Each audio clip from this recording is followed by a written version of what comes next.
right, welcome back to our math class today. We're going to continue with our lesson on exponentials.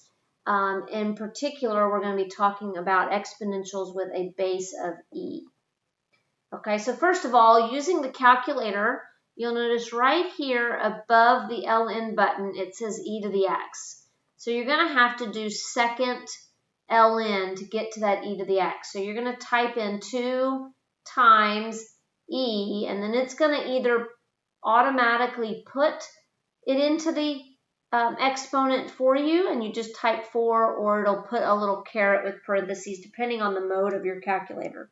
But I just type that in, and so we'll get 2 times e to the 4th, and we get 109.196, and it keeps going forever. E is an irrational number, so it does keep going. But that is the button you're going to use right there. And of course, if you don't have a TI calculator, your keyboard looks different, but you're still looking for that e to the x option. Okay. All right, so what does the graph of this look like? Well, first of all, e being approximately 2.71, it is irrational, just like pi. It's defined such that our calculus, our derivatives and integrals and so forth, work really nicely. So it's defined very precisely, but because it is greater than 1, we know that this exponential is a growth. So other than that, I just need to remember a few things. It has a horizontal asymptote of 0.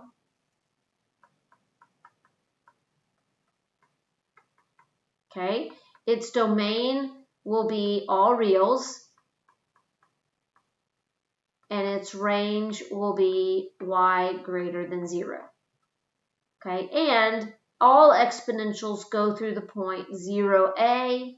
So for this particular case, that is 0, 1. And if we plug in a 1, we will get e to the 1st, which is approximately 2.71. So I'll go to about right here. And then I can just connect the dots, come down towards that asymptote, and there's what our graph will look like. Okay, so every exponential with a base e has the same shape as any other exponential growth.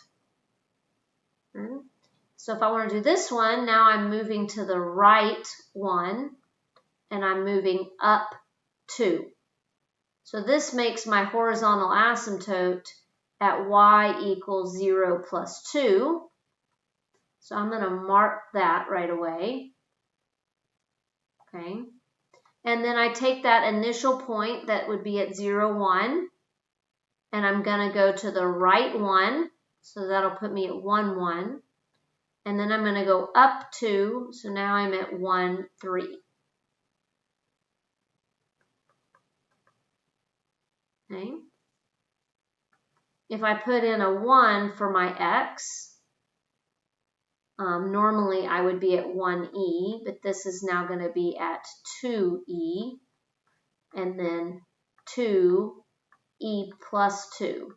Now e plus 2 is approximately 4.71.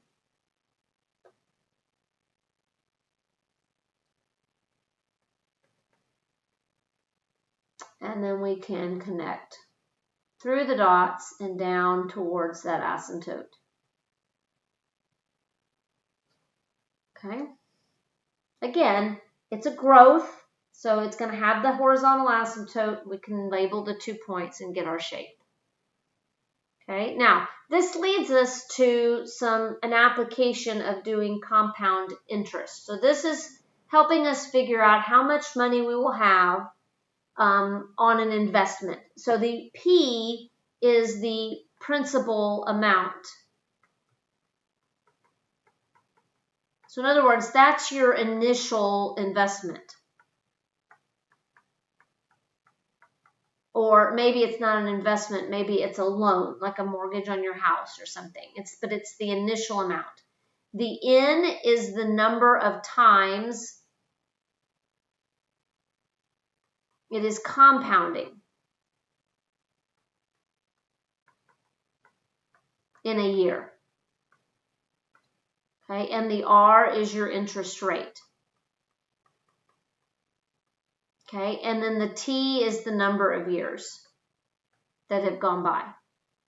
Okay, so John is investing some money. In fact, he's going to invest $2,000, so this is P, at an interest rate of 3%, so I'm going to use 0.03 as my R. How much will he have after 5 years? So T equals 5. Okay, so if we're doing it semi-annual, this makes N equal 2 because we're going to do it twice a year. So that means I'm going to have 2,000 times 1 plus 0.03 divided by 2 raised to the 2 times 5. Okay, if we're doing it monthly, our N will be 12 because we're doing it 12 times a year.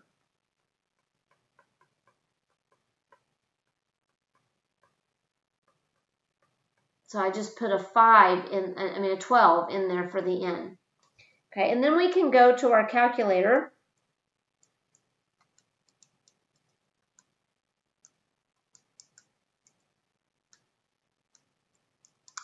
And we'll get that this one is $2,321.08. So after 5 years, you have earned $321.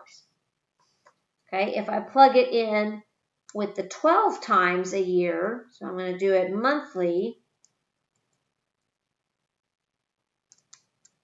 then we get $2,323.23. Now there is something else called continuous compounding. And so with continually compounding, we use a slightly different formula. Basically what's happening is our N is going to infinity. We're letting it compound just all the time. And so what it ends up is being defined as E. And so to do it continuously, I'm going to do 2,000 times E to the 0.03 times 5.